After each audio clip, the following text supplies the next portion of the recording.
Voilà, rebonsoir à toutes et à tous. Toujours dans la même rubrique, Kolda TV se déplace rien que pour aller rendre visite à ces dignes fils de la région de Kolda qui sont ici à Dakar. Aujourd'hui, on est ici à Ouest Foire pour venir rendre visite à un grand homme de développement qui se nomme tout simplement M. Boubacar Biroba. Donc un homme qu'on ne présente plus à Kolda. Il a fait son cursus scolaire à Kolda, il est parti en France et il est de retour parmi nous ici au Sénégal. Il a investi à Dakar ici pour aider la population et participer également au développement de la région de Kolda, là où il habite. Donc M. Boubacar Biroba, il nous a accueillis ici. Donc dans son bureau, on va essayer de parler, discuter avec lui, xool également li nga xamanteni mom lay yëngu-yëngu yu mu am. Donc ni mu def également pour tech entreprise bi pour dimbale wa Sénégal, pour également jàppale ñi nga xamanteni ñom ñoy wa Kolda. Donc monsieur Boubacar Biroba, ñu ngi lay jaajëfal donc di le remercier également ci accueil bi nga xamanteni accueillir nga ñu ko fii. Également Kolda TV. Bonsoir monsieur Boubacar. Bonsoir Kolda TV, je vous remercie pour votre déplacement dans nos locaux. C'est avec grand plaisir que nous vous accueillons et je profite de cette audience pour saluer toute la population de Kolda et toute la population du Sénégal et mes amis qui sont de l'autre côté au niveau de la France. Ok, merci beaucoup pour cette présentation monsieur Boubacar Biroba. On va rapidement entrer dans le vif du sujet. Une petite mise à jour par rapport à votre personnalité. Qui est M. Boubacar Biroba en fait? Alors, Boubacar Biroba, c'est un jeune Koldois qui a fait ses études à Kolda. Donc j'ai fait toutes mes études à Kolda jusqu'à ce que j'ai eu mon brevet. Et après l'obtention de mon brevet, je suis allé faire mes études à Bignona au lycée technique agricole. Et au moment où j'ai passé mon bac, j'ai participé à un concours que la France avait ouvert. Et Dieu a fait que je l'ai réussi et c'est ainsi que j'ai eu une bourse de l'État sénégalais pour aller faire mes études en France. Une fois en France, j'ai fini mes études, j'ai un Master 2 en droit du travail et ressources humaines. J'ai travaillé pour des entreprises françaises et je suis en même temps chargé d'enseignement à l'université de Toulouse Capitole. Je me suis toujours dit en fait qu'il fallait que je rende à l'État sénégalais ce qu'ils ont fait pour moi. Donc c'est grâce à l'État sénégalais que j'ai pu faire des études de qualité. Et la seule façon que j'ai pour le rendre, c'est de revenir investir dans mon pays, c'est de revenir comme tout un bon Sénégalais, essayer de participer à l'effort de développement de notre pays. Et c'est ce qui me motive aujourd'hui, c'est ce qui me pousse à être là avec mon cabinet 3B Conseil RH. Et c'est ce qui me pousse aussi à m'investir dans l'associative, notamment avec l'ASCODEX, l'association des Koldois de l'extérieur, et aussi avec Pépinière Sud, un club dont je suis le président, qui évolue en National 1. Ok. Après la déclaration de votre riche CV, je dirais, donc merci. Pourquoi vous avez choisi d'investir ici à Dakar et pas de retourner, donc je dirais même à votre source qui est à Kolda en fait? Ben alors, avant tout, je suis sénégalais, donc je suis sénégalais et être à Dakar ou être à Kolda, c'est tout à fait pareil pour moi. Tout est une question on va dire, de modèle économique. À Dakar, en fait, on a les universités, donc publiques et privées. Notre corps de cible, en fait, se trouve à Dakar. Après, c'est pas parce que nous sommes à Dakar que nous ne pouvons pas traiter des dossiers depuis Kolda ou depuis d'autres villes. La preuve, le cabinet traitait des dossiers déjà avant d'être installé à Dakar. Depuis la France, on traitait des dossiers. Donc du coup, c'est juste lié en fait à une réalité économique. Mais nous travaillons sur l'étendue du territoire, sur tout le Sénégal. Mais est-ce que vous avez d'autres projets qui sont différents avec le projet que vous suivez actuellement à Dakar? Vous avez d'autres projets que vous pouvez mettre en place à Kolda? Les projets pour Kolda sont en cours. J'ai toujours eu des projets sur Kolda. Si vous regardez un peu mon passé, vous verrez que depuis que j'ai quitté le Sénégal, j'ai toujours été impliqué dans des actions sociales, notamment dans le sport. Chaque fois que je quitte la France pour venir, je viens avec du matériel sportif, je fais des événements dans mon quartier au niveau local pour participer en fait à l'éveil des consciences, pour participer à l'effort de développement, comme je le dis souvent. Et je suis toujours dans cette continuité parce que j'étais étudiant, je le faisais. Donc j'ai eu la chance de commencer à travailler et je le perpétue donc à travers l'association, à travers aussi le sport. Parce que le sport, c'est quelque chose qui me tient à cœur. Je suis un ancien sportif et du coup, mes projets pour Kolla s'inscrivent plutôt dans le cadre associatif, dans comment travailler en fait à accompagner la jeunesse pour changer leur quotidien. Parce que quand on regarde aujourd'hui Kolla, au niveau en fait de la jeunesse, il y a un potentiel qui est énorme. Nous devons l'exploiter. Et moi, en fait, c'est mon sacerdoce. C'est-à-dire comment on va faire pour changer en fait le quotidien de ces jeunes, pour leur impliquer cette rage de vaincre, leur montrer en fait que dans cette vie, on peut commencer de rien et faire quelque chose de représentatif. Voilà. Ok. En tant que président de la CEPOC, si je ne me trompe pas, quelle expérience avez-vous? Alors, c'est président de l'ASCODEX plutôt. C'est une expérience qui est fastidieuse parce que vous savez, l'ambition qu'on s'est fait dès le départ, c'est de mobiliser toute la diaspora coldoise qui vit à l'extérieur. Et du coup, c'est chose qui n'est pas facile parce que vous savez, quand vous êtes en groupe et que vous travaillez avec des gens, vous n'avez pas la même éducation, vous n'avez pas les mêmes réalités, vous n'avez pas le même niveau de vie et vous n'avez pas le même niveau d'éducation.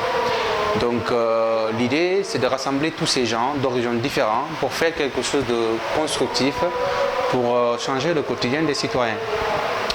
Et ça n'a pas été facile. Moi, j'ai beaucoup appris parce que la Scodex a fait pas mal d'événements. Là, d'ailleurs, on est en train de construire une salle de classe au niveau de l'école d'Oumassou Plateau. On est toujours là, on essaie de faire. Mais ce n'est pas chose facile, mais c'est très formateur. C'est très formateur parce que ça nous apprend en fait à discuter avec tout le monde. Ça nous apprend en fait à mettre en œuvre nos idées et ça nous apprend à être sur le terrain, à prendre sur nous-mêmes et à faire des efforts. Et moi, c'est ce côté-là que je retiendrai le plus parce que c'est le positif. Mais il y a aussi des éléments qui sont assez négatifs, mais qui restent formateurs. Donc moi, je maintiens ce côté. Ça m'a beaucoup apporté en fait dans la discussion avec les gens et surtout dans le réseau, le fait de connaître d'autres personnes. Et c'est pour moi, c'est positif. Est-ce que ça parle politiquement ou bien vous le faites parce que vous devrez le faire ou bien ça joue politiquement avec votre association? Non, l'association est apolitique. Nous ne faisons pas de la politique. La preuve, quand nous avons organisé notre événement de l'année dernière qu'on devait refaire, mais avec le corona, on n'a pas fait. Quand on l'a organisé en France, on a invité tous les hommes politiques de Kolla. Nous en avons eu qui ont répondu. Il y avait Mambo Diao qui était là, il y avait Sanoussi Diakité qui était là. Et du coup, ça, c'est une preuve d'ouverture. Vous savez, quand vous gérez une association, quand on parle d'apolitique, en fait, il faut le voir sur deux sens. C'est comme la laïcité, par exemple. C'est-à-dire qu'apolitique ne signifie pas qu'on n'implique pas les politiques. On est obligé de travailler avec les politiques parce que c'est eux qui signent les conventions, c'est eux qui débloquent les financements, c'est eux qui suivent les projets. Par contre, ce qui n'est pas compréhensible et acceptable, c'est de travailler qu'avec un politique. Ben, nous, quand on a fait notre événement, on a invité tous les politiques. Donc libre à chacun de venir. Donc il y en a qui ont répondu, d'ailleurs je les remercie. Il y en a qui ont répondu, qui ont été là, qui nous ont soutenus. Et bien c'est une preuve en fait qui montre que nous sommes apolitiques, nous travaillons avec tout le monde. Chaque bonne volonté qui est de la région de Kolda ou qui est du Sénégal, qui a envie de travailler avec nous, qui a envie de nous soutenir, on va travailler avec lui. Sincèrement, vous êtes un homme très ambitieux parce qu'on voit que dans toutes les associations, le mouvement, vous êtes président.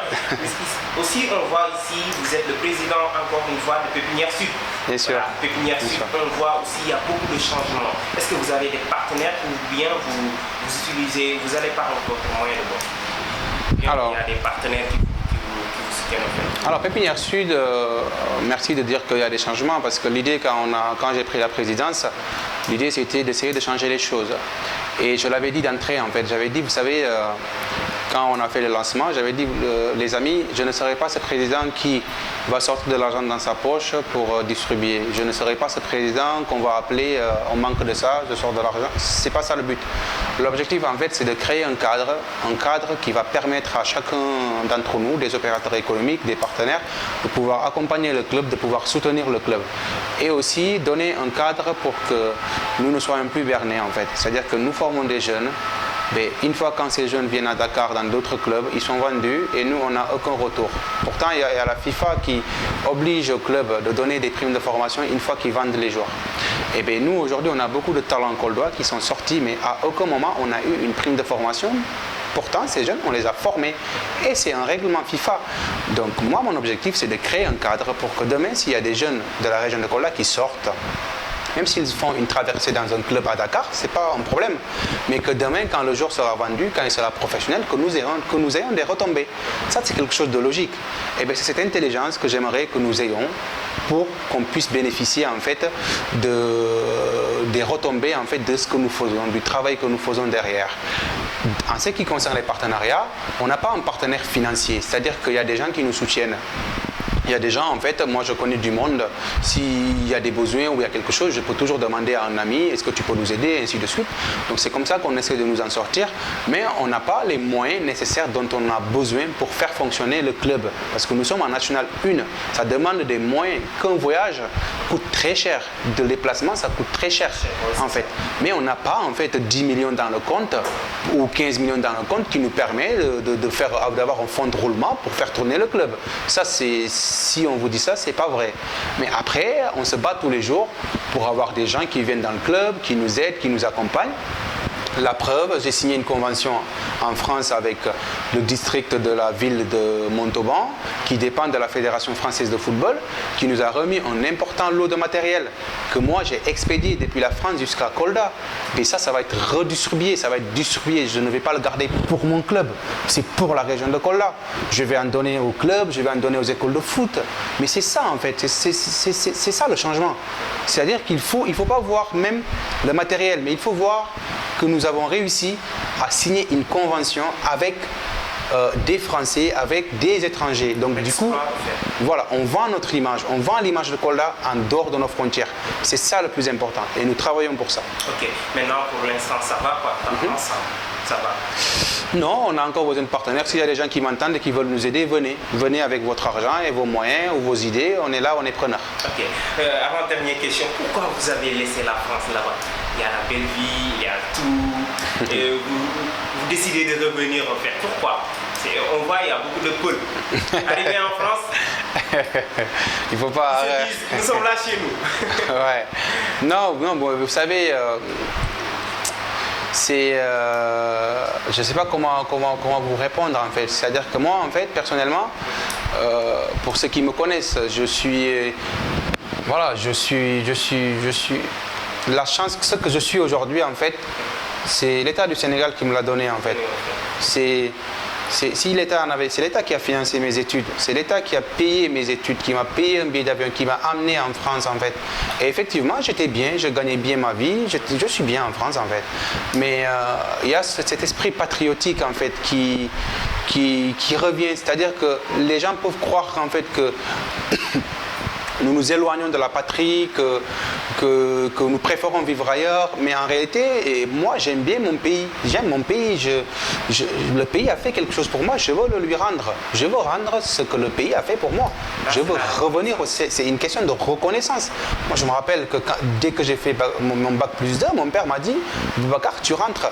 Je lui dis pourquoi, il me dit c'est l'État qui t'a amené et le deal, s'il paye tes études, tu rentres. Je lui dis non, j'ai pas encore fini, je vais finir, une fois que je finirai, que je serai prêt, je serai là.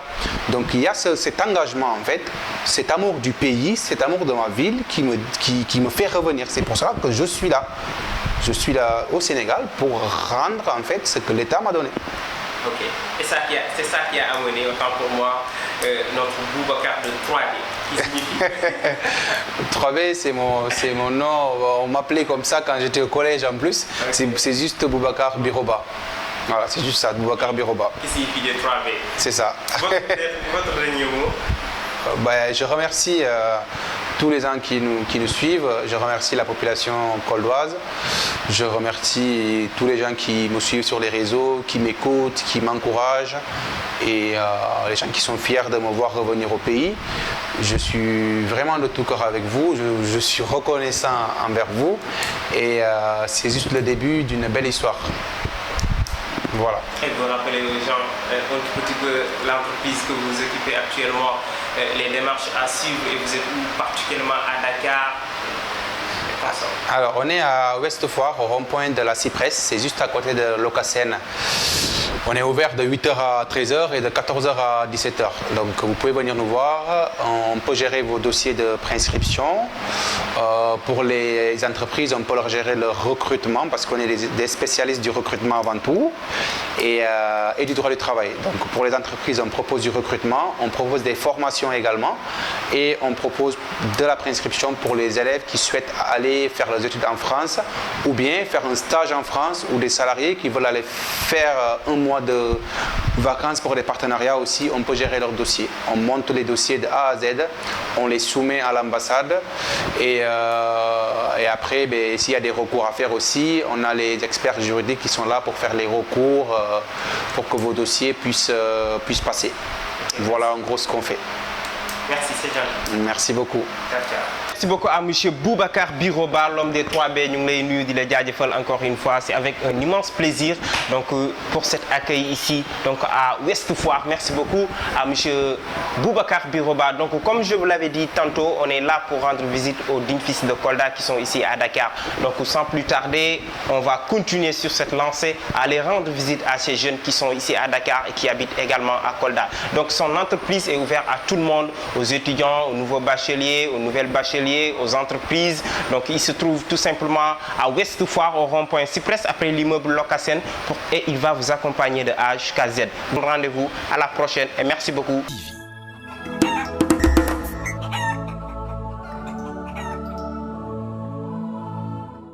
Vous pouvez ainsi suivre toutes vos vidéos en ligne sur votre chaîne régionale.